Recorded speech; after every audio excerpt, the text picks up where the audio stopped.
안녕하세요. 동탄 탑 부동산 공인중개사 이근탁입니다. 제가 예전이라고 하나요? 한 달 전쯤에, 한 달 정도 됐나? 뭐, 이거 2035 화성도시기본계획 1기 프로젝트라고 해서 이제 꾸준하게 업데이트를 하다가 중간에 조금 정신도 없고 일도 바빠져갖고 한동안 못 읽었었습니다. 그런데 지금 요거 코로나 요거 때문에 지금 강제 휴무를 좀 하고 있어요. 저희 동네에 확진자분이 좀 나오셔가지고 정말 눈물을 머금고 지금 강제로 좀 쉬고 있습니다. 예, 혹시나 뭐 이렇게 일이 잘못되면 주변 지역 전체가 다 마비가 될 것 같아서 조금 조심하느라고 지금 좀 쉬고 있는데, 그래서 좀 쉬다 보니까 시간도 있고 해서 요거 이제 마저 읽어서 올려야 되겠다 하는 생각으로 이제 다시 시작할 겁니다. 지난 시간에 185페이지까지 읽었더라고요. 그래서 이번 시간은 아마 186페이지부터 읽을 거고요. 네, 이게 뭐 이거를 이제 처음에 읽어야 되겠다 하고 생각한 거는 이제 동탄 신도시, 제가 지금 동탄에 일을 하고 있으니까 좀 어떻게 개발을 하려고 이제 국가에서 마음을 먹고 있는지 그런 거 좀 알아보려고 이렇게 시작을 했습니다. 동탄에 이제 사무실을 운영을 한 지가 이제 1년 조금 지났는데 아직도 좀 모르는 게 많고 부족한 게 많다고 생각이 들어서 이런 거라도 좀 읽어봐야 되겠다 하는 마음으로 지금 읽고 있습니다. 네, 186페이지부터 천천히 한번 읽어보겠습니다. 지금은 제 4장 공간구조 및 생활권 설정이라는 부분 보고 계시고요. 양괄호 3번 보시면 향남도심에 대한 얘기입니다. 향남도심은 4차 산업 활성화 거점 기능 수행이라는 내용이 있고요.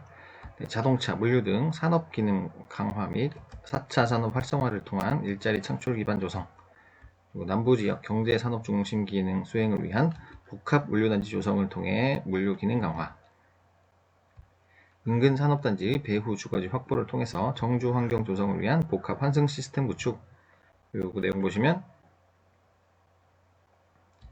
신안산선 연장 계획 및 철도역 환승 체계 조성 이렇게 나와 있습니다.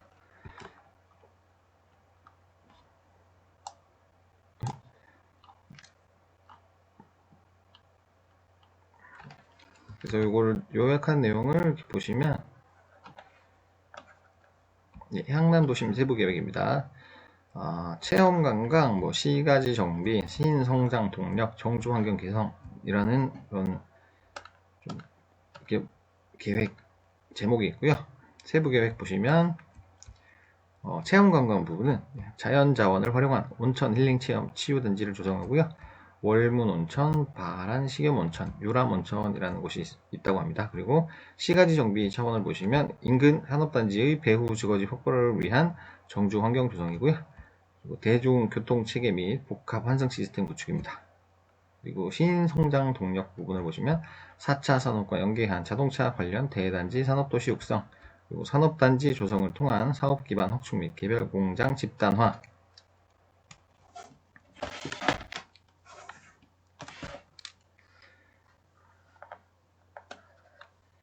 그리고 이제 정주 환경 개선 보시면 공원, 체육시설 확충 및 대중교통 체계 정비, 읍면 소재지 종합 정비 사업 추진 이렇게 나와 있습니다. 이제 도면으로 좀 표시를 해보시면 도면을 보시면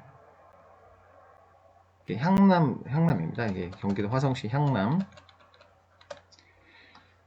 이렇게 이제 빨간 축이 이제 제일 중요한 축인 것 같고, 발전축, 네, 이렇게 설명이 되어 있고요. 그 다음에 이렇게 이제 보라색 점선, 굵은 점선은 이제 산업단지 축인 것 같습니다. 이렇게 X자로 이렇게 향남 지구가 지나가고,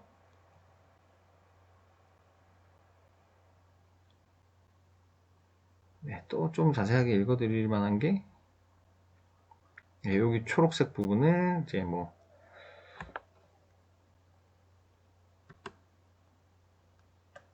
되게 초록색 부분은 뭘까요?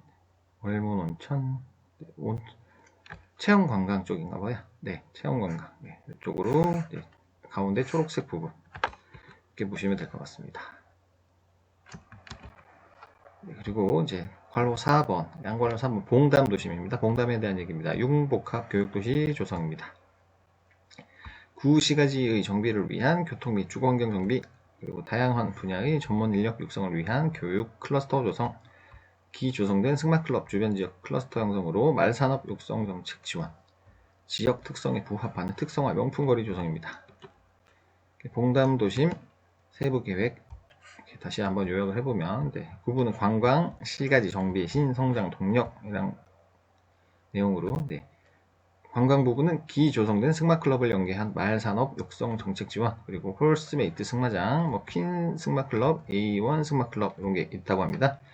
그리고 시가지 정비는 인접도시 상주 인구 유입을 위한 주거단지 조성, 그리고 어천 역세권 도시개발 사업, 그리고 봉담 2 보금자리 주택 지구 등 추진입니다. 그리고 신성장 동력 보시면 다양한 분야의 산업 전문 인력의 집중 육성을 위한 대규모 교육단지 조성, 이런 내용입니다. 지도로 이제 봉담 지구 한번 보시겠습니다. 이렇게 빨간색 라인이 이제 발전 축이 되겠고요. 보라색은 역시나 그 산업단지의 축입니다. 그리고 승마 체험 특화 관광축은 이렇게 약간 파란색으로 S자로 이렇게 지나간다고 합니다. 이렇게 승마장이 이렇게 연결이 되고, 그리고 융복합 클러스터 뭐 각종 대학교들 이렇게 클러스터를 형성하고 있고, 이쪽은 이렇게 관광복지존, 이런 식으로 이제 아무래도 이게 지도가 지금 좀 자세하지 않아서 뭐 정확한 표현은 안 나오지만, 봉담 쪽은 아마 이런 축 위주로 이제 개발이 된다고 보시면 될 것 같습니다. 뭐 봉담뿐만 아니라 다른 지역도 마찬가지고요. 그 5번 남양도심입니다. 서해안 관광 활성화 기능 수행입니다. 해양 관광, 휴양 및 여가 기능을 통한 지역 상생 거점 구축, 그리고 관광 산업 기반 조성으로 지속적인 일자리 창출, 서해안 해양 자원을 활용한 종합 관광 테마 루트 조성입니다. 그리고 구체적인 내용은 매향리, 궁평항, 정곡항, 송산 그린시티 이렇게 나옵니다. 그래서 남양도심의 세부 계획 보시면 경제산업, 역사관광, 농축관광, 농축산업, 관광 이렇게 네 가지가 있고, 경제산업 파트를 보시면 1차 산업과 연계한 6차 산업 육성, 그리고 분산된 산업단지의 연담화를 통해서 물류, 원재료, 폐기물 처리 등 직접 이익을 추구한다고 합니다. 제가 사실 이제 화성 쪽에 뭐 몇 번 말씀드렸지만 화성시가 뭐 이렇게 있다고 치면 동탄 신도시가 여기 끝에 거의 이렇게 치우쳐져 있습니다. 그래서 여기서 이제 일을 하다 보니까 동탄 반 정도 이제 나누면 여기가 1기 신도시, 2기 신도시 요 정도 되는데, 여기 경부고속도로고, 여기 사실 동탄 지역 말고는 다른 화성시는 지금 거의 전혀 모릅니다. 가본 데도 거의 없고, 그냥 가본 데라고 하면 뭐 정곡항? 요 정도 한번 간 것 같고, 그래서 저도 그냥 지금 좀 소위 말하는 그 영혼 없이 읽는 것처럼 약간 그런 느낌이긴 합니다. 한번 근데 신기한 게 이렇게라도 한번 읽어놓으면 그 지명 같은 것도 나중에 어디 가다가 이렇게 표지판 같은 거 보게 되면, 아 이게 그때 그 여기 도시계획에서 읽었던 거기구나, 약간 이런 건 있습니다. 그런 목적으로 읽고 있습니다. 그리고 역사 관광 보시면 유교 문화 자원을 연계한 교육 체험 문화벨트 조성, 용건능, 홍난 파생가, 안곡서원, 정용채 가옥 등이 있고요. 그리고 역사 유적, 자연환경을 이용한 체험마을 조성. 농축산업은 농업 경쟁력 향상을 위한 신기술 지원 및 브랜드화. 그리고 관광 보시면 서해안 해양 자원을 활용한 해양 관광 클러스터 구축, 입하도, 정곡항, 궁평항 등. 그리고 어촌 체험마을, 궁평마을, 백미리 마을을 활용한 체험 관광 활성화, 그리고 생태마을 및 글램핑장 조성. 이런 세부 계획이 있고요. 지도로 한번 표시를 해보면 발전축은 이렇게 빨간색으로 이렇게 약간 북서에서 남동으로 이렇게 지나가고요. 그리고 이런 식으로 그 약간 그 공장 산업단지 축이고요. 그리고 이거 파란색 라인은 서해 연안중심 해양관광축입니다. 뭐 이렇게 해양관광체험존, 어촌 해양관광체험존. 그리고 이렇게 파란색을 보면 파란색이 아까 뭐였나요? 한강 100mm 마을. 네, 이쪽도 아마 그 생태 체험이나 그 환경 쪽, 네, 이렇게 관련, 아무래도 해안가니까, 네, 그럴 수밖에 없을 것 같습니다. 그리고, 예, 여기에 초록색은 역사축이라고 합니다. 역사축. 이런 식으로 이제, 뭐, 아무래도 이런 걸 중점적으로 이제 개발을 할 겁니다. 이렇게 보시고,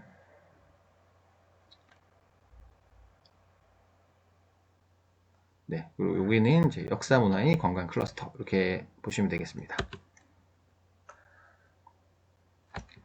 그리고 이제 송산도심입니다. 송산도심. 이렇게 이제 큰 제목이 나오는 데가 이제 거점 도시인 거죠. 네. 화성시 전체 중에 한 6개 정도 지정을 해가지고 요 주변으로 이렇게 개발하겠다 하는 이제 거점. 네, 핵이라 그러나 뭐 그런 걸로 보시면 되겠습니다. 그 친환경 정주도시 조성입니다.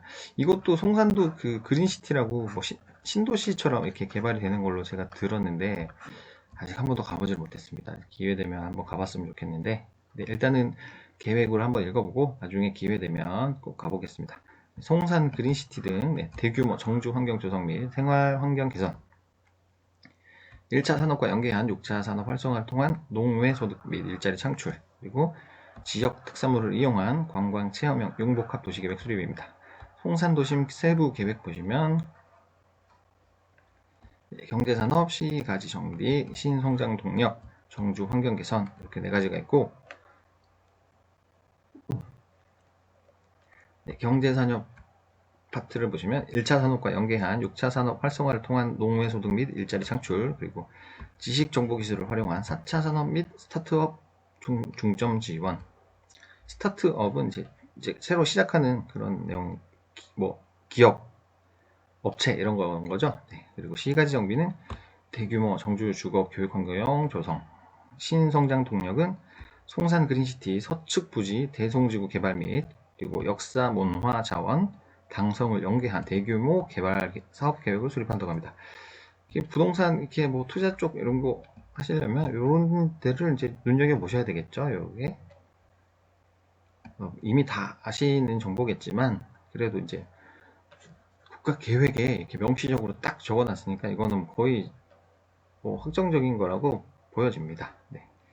그리고 와인을 활용한 관광 체험형 융복합도시 계획 수립 정주 환경 개선을 보시면 읍면 소재지 종합경제 사업 추진 이런 내용이고요. 네, 도면으로 지도로 한번 확인해 보시겠습니다. 이렇게 남북으로 이렇게 발전 축이 있고요. 이렇게 산업단지 축 이렇게 지나가고 교육문화축 이렇게 지나가고 또 다른 작은 발전축이 또 이렇게 지나가고요. 이제 송산 쪽은 좀 발전축이 여러 개 있네요. 이렇게 파란색 라인으로 이렇게 체험 관광축 지나가고요. 역사문화축 이렇게 지나갑니다. 가능하면 이렇게 이런 데가 겹치는 부분이 좀 좋겠죠. 뭐 지하철 노선도 이렇게 환승역이 있으면 더 주변이 개발이 잘 되듯이 그렇게 보시면 될 것 같습니다. 예, 이제 한 파트가 끝났고 제 3편으로 넘어가나 봅니다. 제 3편은 부문별 계획이고요.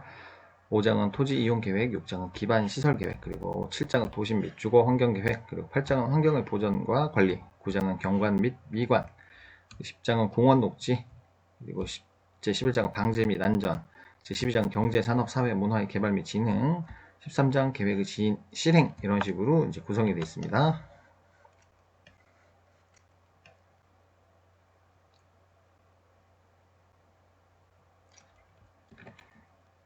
네, 그리고 갑자기 이게 제 5장 토지 이용 계획. 아무튼 뭐 이렇게 지금 순서가 나왔으니까 현황 분석, 용도별, 소요 면적 산정, 토지 이용 계획 이렇게 나와 있습니다. 토지 이용 계획. 네, 제 5장으로 넘어왔고요. 제 5장 토지 이용 계획 그리고 제일 먼저 보시면 현황 분석입니다. 토지가 어떻게 이제 현황이 구성되어 있는지. 네, 토지 화성시 토지 이용 현황입니다. 지목별 토지 이용 현황 2016년 현재 화성시의 지목별 토지 이용 총 면적은 693.9제곱킬로미터입니다. 지목별 토지 이용 현황은 임야가 235.217제곱킬로미터로서 전체 면적의 33.9%를 차지하고 있으며 임야가 제일 비중이 높습니다. 33%. 그 다음으로는 밭이죠. 밭. 논이죠. 논. 죄송합니다. 여기가 22%. 이게 밭. 네, 11.34%. 그 대지 5.98% 순으로 토지 이용이 이루어지고 있다고 합니다. 대지 비율이 이제 거의 6%밖에 안 되는데, 반대로 얘기하면 아직도 좀 개발 가능성이 좀 있다, 이렇게 해석을 할 수도 있을까요? 네. 개발 여지가 좀 있다. 임야가 많고 그 농가 밭, 이게 지금 순위가 두 번째, 세 번째니까 여러 가지 해석을 할 수가 있을 것 같습니다. 농지는 전체 면적의 33.68%를 차지하고 있으며 그중 논이 22.07%로 가장 넓게 분포하고 있고, 그리고 과수원 이렇게 구성되어 있습니다. 농지 중에 전, 과 순으로 구성이 되어 있다고 합니다.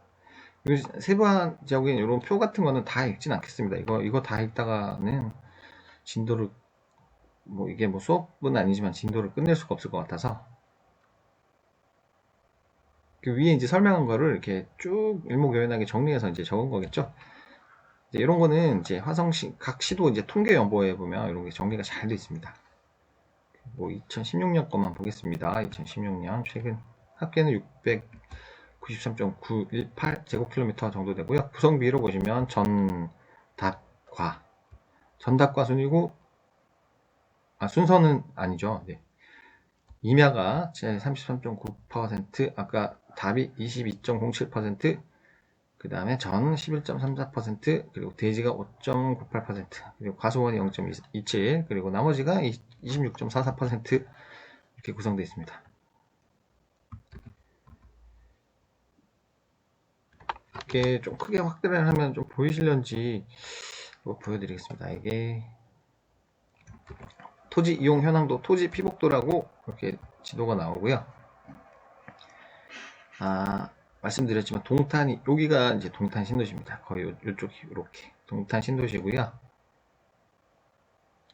이렇게 보시면 이렇게 경부고속도로가 지나갑니다. 그리고 여기를 동탄 1기 신도시, 동탄 2기 신도시 이렇게 말씀 많이 하시고요. 화성이 엄청 큽니다. 그때 거의 서울시만한 면적입니다. 면적 자체는. 녹색은 아무래도 산이겠죠. 임야가 제일 좀 많이 보이는 것 같고, 아까 33% 정도 된다고 했고, 나머지는 논밭 이런 거 위주로 이렇게 구성이 되어 있습니다. 너무 크면 이렇게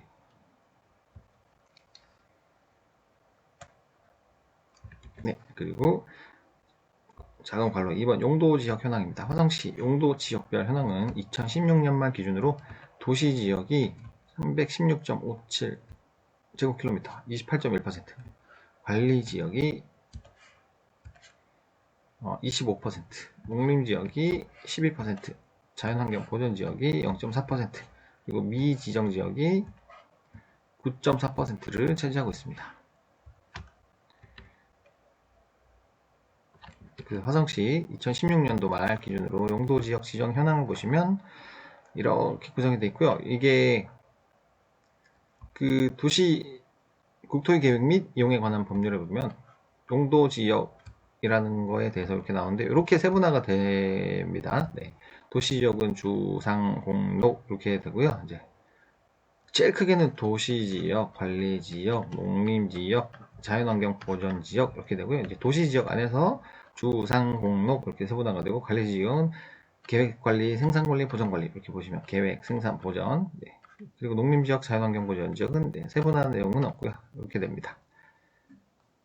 그래서 이렇게 한번 쭉 관심 있으시면 정지 화면으로 한번 천천히 한번 보시면 되겠습니다. 제가 살짝 크게 해서 보여드리겠습니다.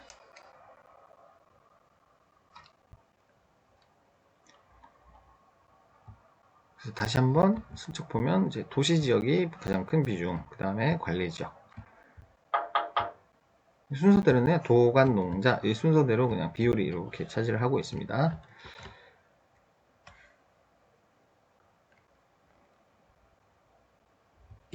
그래서 용도 지역 현황도 이렇게 보시면 근데 조금 색깔들이 비슷한 게 많아서 정확하게 이렇게 골라내기가 조금 쉽지가 않습니다. 이렇게 도시지역이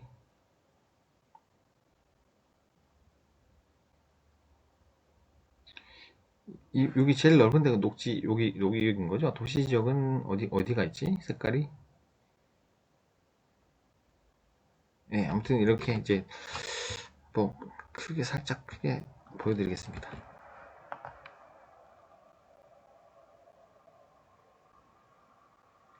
네, 아무튼 이쪽이 이제 동탄 신도시가 몰려 있고, 약간 노란색 부분이 이제 주거지역이 있는 쪽이 도시지역일 확률이 높으니까, 여기 동탄 신도시 당연히 이제 좀 개발이 많이 돼 있을 거고, 이쪽이 송산 그린시티 쪽인 것 같은데, 이렇게, 네, 노란색 부분이 주거지역이 많습니다. 이 정도만 보고 넘어가겠습니다.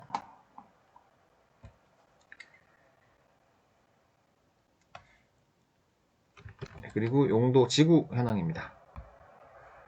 용도 지구에는 뭐 경관지구, 미관지구, 고도지구, 방제지구, 방화지구, 보존지구란 게 있고요. 어떤 특정 용도별로 어떤 특성 같은 거를 조금 기준을 삼을 필요가 있을 때 이런 지구를 지정을 하거든요. 근데 경관 같은 경우는 뭐 경관을 특별히 보호해야 될 뭐 그런 곳이라든지, 뭐 고도지구 같은 경우는 공항 근처 뭐 라는 경우에는 비행기가 이게 뜨고 내려야 되니까 이게 고도 제한 같은 걸 걸거든요. 예. 너무 빌딩이 높은 게 있으면 비행기 사고가 날 수 있으니까 뭐 이런 식으로 특정한 용도로. 네. 그래서 2016년 말 기준 화성시는 이렇게 용도 지구는 모든 토지가 이게 다 지정이 되는 건 아니고요. 필요한 지역만 지정을 하거든요. 그래서 그 중에 33.16제곱킬로미터만 용도 지구가 지정이 되어 있고요. 개발진흥지구, 경관지구, 취락지구 순으로 지정이 관리가 많이 되고 있답니다. 비율이 개발진흥지구가 제일 크고, 경관지구, 그 다음 취락지구 이렇게 순으로 지정이 관리되어 있다고 합니다. 지정 관리하고 있다고 합니다. 네, 잠깐 이렇게 멈춰놓고 보시고.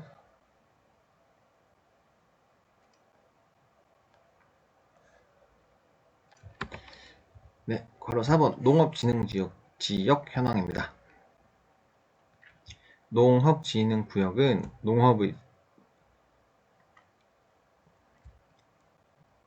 농업의 진흥을 도모하여야 하는 지역으로서 농림축산식품부 장관이 정하는 규모로 농지가 집단화되어 농업 목적으로 이용할 필요가 있는 지역이며, 농업보호구역은 진흥구역하고 보호구역 이렇게 차이점, 이렇게 정의를 설명해주고 있습니다. 농업진흥구역의 용수원 확보, 수질보전 등 농업환경을 보호하기 위하여 필요한 지역으로 대기, 수질오염 물질 배출시설, 음식점 등 근린생활시설, 공장, 공동주택 등의 설치를 금지하고 있는 지역이라고 합니다. 여기 설치가 안 되는, 공동주택도 설치가, 아파트가 못 들어가겠네요. 농업보호구역에는.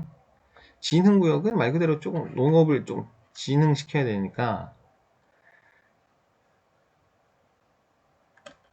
그래서 요 농업을 진흥하기 위해 뭐 이렇게 좀 주변을 보호해야 되다 보니까 이런 약간 오염물질 같은 게 배출되는 이런 거는 못 들어간다고 합니다. 이게 공동주택 자체가 뭐 오염시설은 아니지만 여기 주민들이 뭐 쓰레기 같은 거 내다 버리고 하면 아무래도 조금 오염이 될 수 있겠죠. 그래서 그런 것 같습니다. 따라서 농업진흥구역이나 농업보호구역은 농지의 전용을 억제하도록 하고 있습니다. 이 전용이라는 게 이제 농지를 다른 용도로 이제 바꾸는 거죠. 네. 2016년 기준 화성시 농업진흥지역 면적은 11.876헥타르로서, 이게 헥타르가 한쪽이 100m였죠. 100m.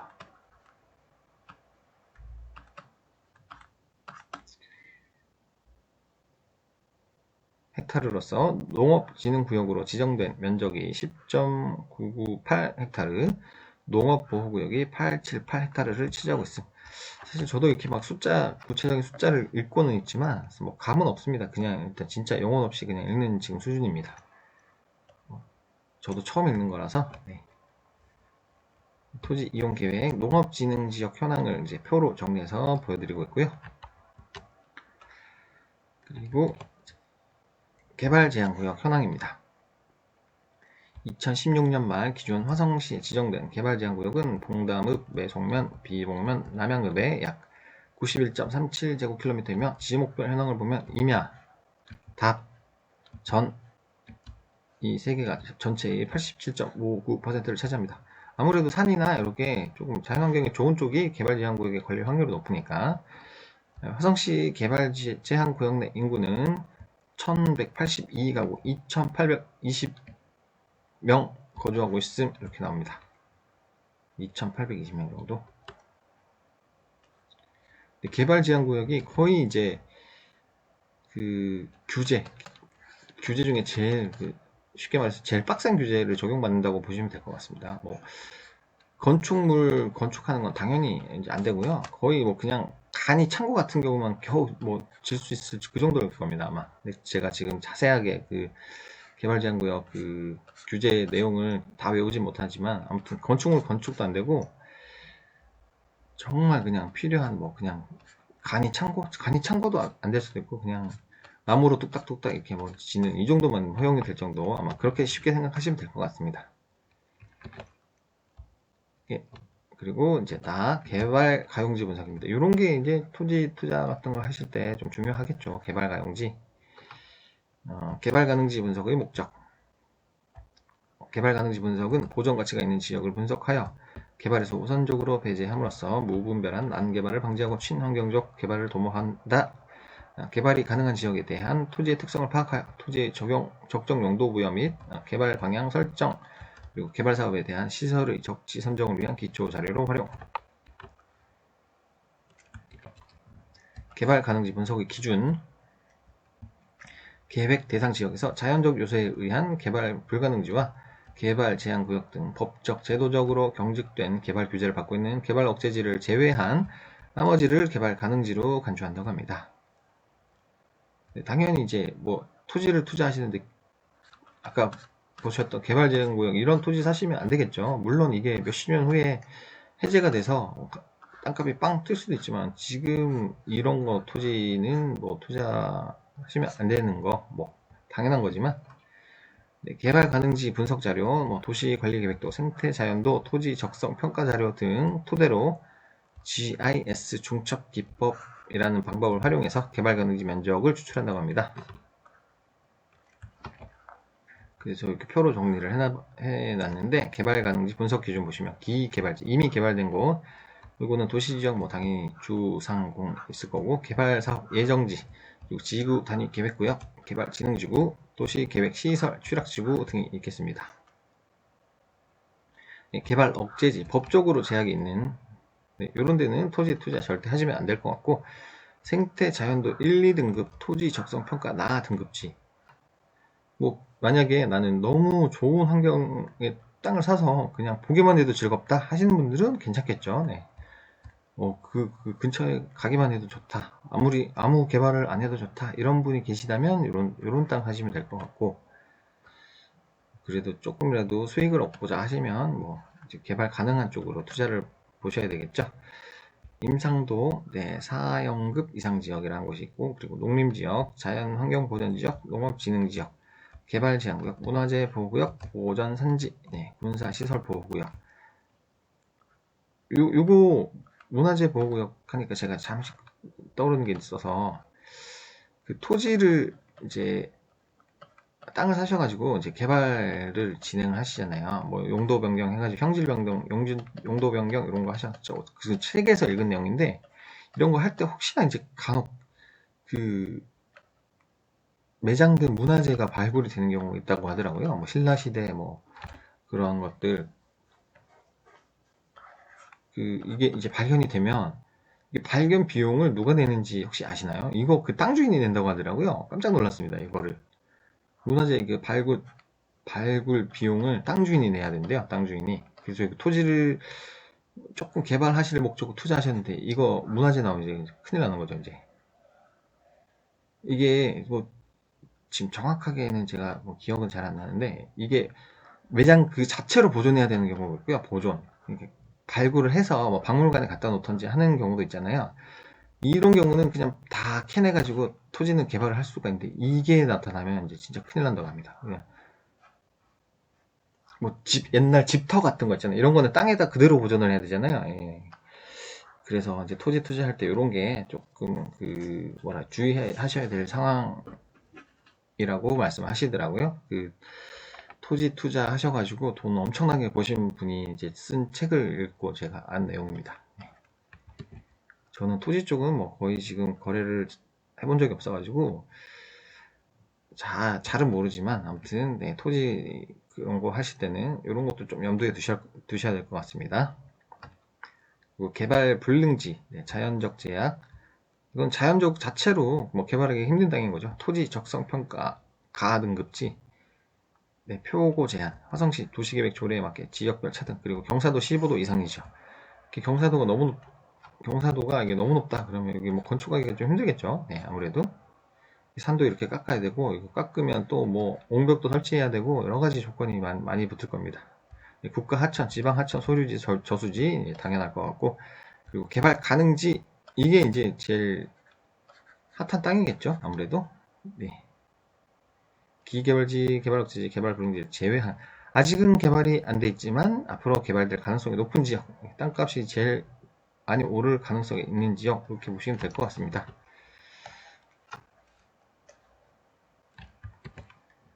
네, 분석의 과정입니다.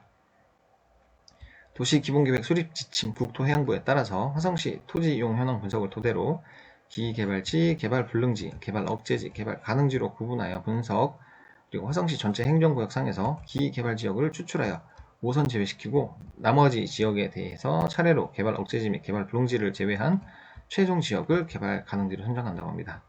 이게 선정하는 방법이 우선적으로 개발할 땅을 골라놓고 나머지를 가려내는 게 아니라 조금 약간 수동적인 느낌인 거죠. 다른 땅들을 다 해놓고 나니 이런 부분이 남더라 하는 걸 개발하겠다. 약간 이런 방식인 것 같습니다. 그래서 최종 결론 요도시, 네, 개발 불능지와 개발 억제지가 중첩되는 부분은 개발 불능지로 우선 간주하고 분석한다고 합니다. 뭐 당연하죠. 뭐 둘 다 안 되는 곳이 중첩되면 당연히 안 되는 곳이니까. 기개발지는 이미 개발된 지역, 도시지역, 주상공, 개발사업 예정지, 지구단위 계획구역, 취락지구 도시계획시설 이런 게 있고요. 비도시지역은 지구단위 계획구역, 개발진흥지구 이런 게 있습니다.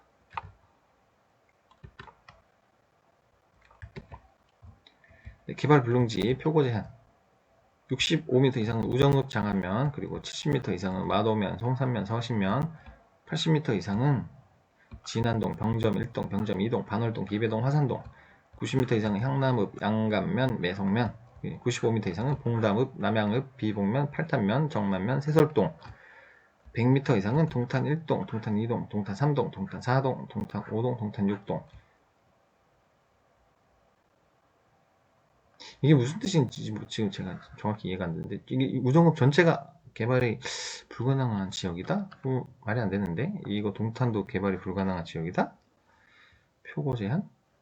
아무튼 이게 좀 알아서 좀 해석을 하셨으면 좋겠습니다. 저는 지금 이 말이 무슨 의미인지 지금 순간 와닿지가 않는데, 네, 일단 넘어가겠습니다. 경사도 제한, 경사도 15도 이상인 지역은 개발이 힘든 거고요. 네, 그리고 하천, 소유지, 저수지, 토지 적성평가 가 등급지 이제 개발 안 될 거고, 아무튼 이런 지역은 개발이 힘든 지역인 거죠. 네, 개발 억제지, 도시 지역 중에서 개발 제한구역 100m 이상인 지역이 있는 지역은 이런 동네가 있다. 뭐 이런 내용인 것 같습니다. 네, 도시 지역은 개발지형구역, 문화재보호구역은 개발이 안 되고요. 비도시 지역에서 농림지역, 자연환경 보전지역, 농업진흥지역 보전산지가 개발이 억제될 거고, 그리고 생태 자연도 1, 2등급, 그리고 토지 적성평가 나 등급지, 그리고 임상도 4영급 이상지역, 군사시설보호구역 이런 거는 개발 억제지가 되겠습니다. 이제 중요한 거는 개발 가능지 분석이겠죠. 이거 위치를 뭐 탁탁탁 찍어내면 제일 좋을 텐데, 그럼 자세한 위치는 안 나옵니다. 여기 아시지만 이제 기본 계획, 이건 구체적인 계획은 아니고요. 구체적이지 않고 그냥 추상적 계획입니다. 이렇게 개발하겠다. 그냥 약간 이상적인 이념 같은 거 얘기하는 추상적 계획이기 때문에, 화성시 동탄 이동 무슨 몇 번지에 어떻게 개발하겠다 이런 내용, 구체적인 내용이 없기 때문에 이제 요런 거, 이 기본 계획을 보시고 요런 지역을 찾아내는 게 이제 그게 본인 능력이신 거죠. 이제 토지 투자하시는 분들이. 어떤 분들은 그냥 감으로 봐도 뭐 이런 데 개발될 것 같다 하시는 분도 계실 테고, 아니면 이런 그런 도시 계획 같은 거 다 찾아보시고, 또 큰 계획이 서 있으면 구체적인 계획을 하나하나 다 찾아 나가시는 거죠. 네. 그러면서 나중에 해당 지번까지 찾아 나가시는 게 거의 확실한 99.9% 확실한 이제 투자 수단이신 거죠, 이제. 네, 그렇게 해서 투자해서 돈 버신 분들이 쓰신 책도 제가 몇 권 읽었습니다. 그런 분들 책을 보시면 좀 좋을 텐데, 나중에 책도 기회가 되면 소개를 좀 해드리겠습니다. 어떻게 이제 이런 도시 계획 같은 걸 분석을 하는지, 분석하는 방법 같은 거, 네.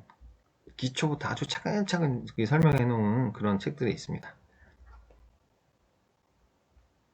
그래서 사실 저도 이렇게 뭐 600 몇 페이지짜리 방대한 이런 도시 계획을 읽겠다고 이렇게 덤비는 이유가 이 책을 읽고 나서부터입니다. 이게 부동산, 적어도 그래도 공인중개사랍시고 그 부동산, 그래도 일반인들보다는 부동산에 대해서 뭐 부동산 특성이나 이런 걸 좀 많이 알아야 되는데, 그냥 뭐 뜬구름 잡듯이 이럴 것 같아요 이렇게만 알고 있어서 안 될 것 같고, 그래도 제가 사는 지역은 아니지만 일하고 있는 그 동탄 일신도시는 도대체 이게 시에서 어떻게 계획을 갖고 있는지 이 정도는 알고 지나가야 될 것 같아서, 그래서 이게 쉽진 않지만 이렇게 629페이지짜리를 읽고 있습니다. 네.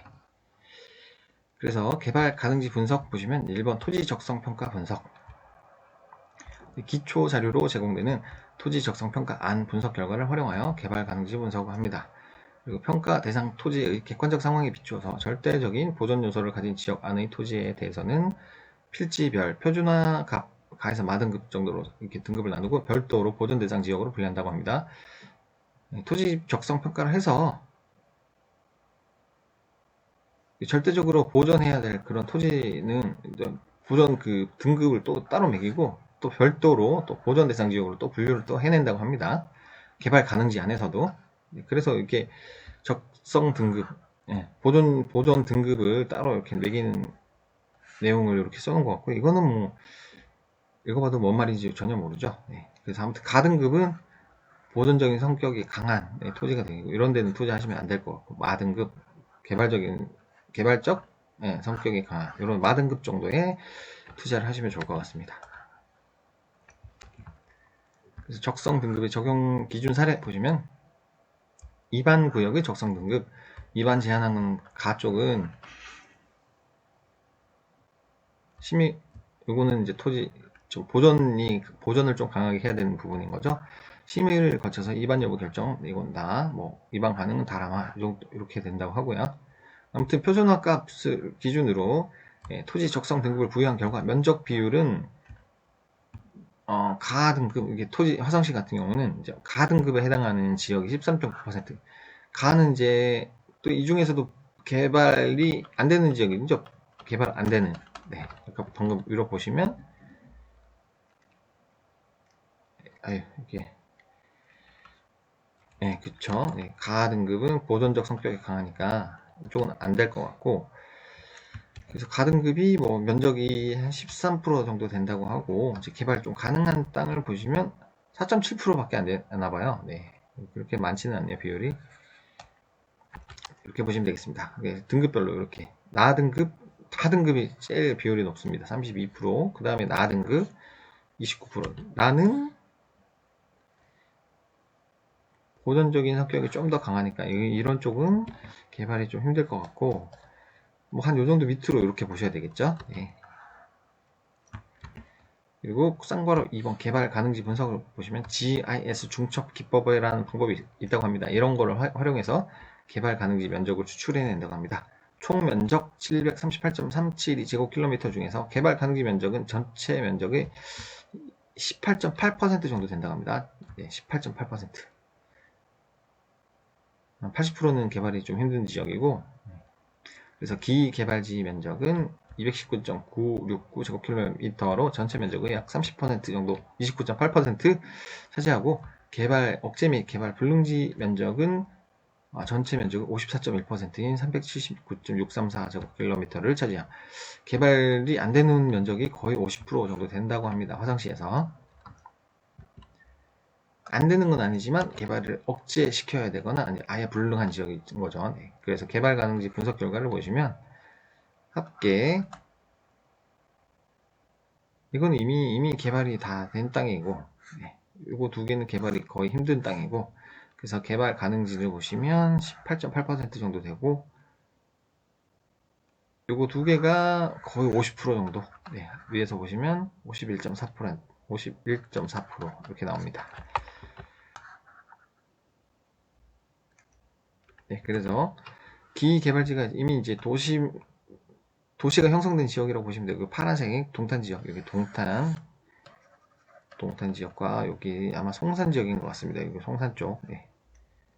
그리고 뭐 향남, 봉담 이런 식으로 좀 중간중간에 이렇게 파랗게 개발되고, 개발 가능지 흰색은 뭐 거의 없습니다. 지금 요런데 조금씩 있고, 요런 데를 좀 찾아서 이제 토지 투자를 하셔야 되겠죠. 네.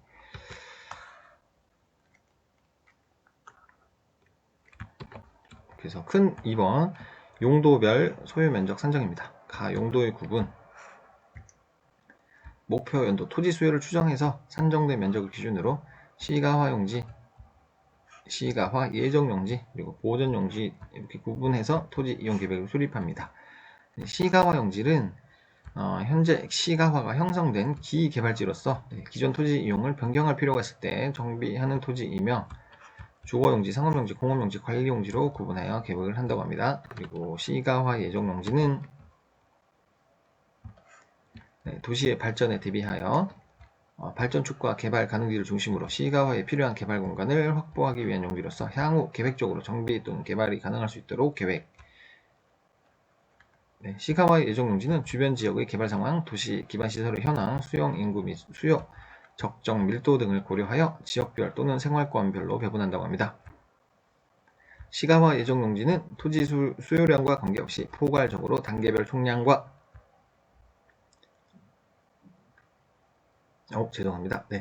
포괄적으로 단계별 총량과 주 용도로 계획하고 그 위치는 표시하지 않습니다. 이 위치는 표시하지 않습니다. 이게 아무래도 뭐 그런 이익이 여러 다른 이렇게 얽혀있기 때문에 그럴 것 같아요. 제 생각에는 이 공개를 해버리면 난리가 나잖아요. 그쵸? 네. 그래서 이런 걸 잘 찾아내는 게, 뭐 합법적으로 잘 찾아내는 게 이제 투자하시는 분들의 능력이신 거죠. 네. 용도별 수요 추정, 주거용지, 인구 밀도에 의한 방법. 네. 주거지역 내 수용인구는 계획인구의 90%로 설정한다고 합니다. 주거지역 내 수용인구는 계획인구의 90%.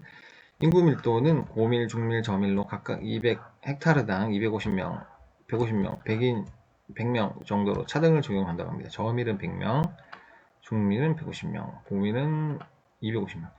헥타르는 다시 한번 말씀드리지만 요게 100m, 100m. 네, 이게 맞을 겁니다. 아마 다시 한번 확인하겠습니다.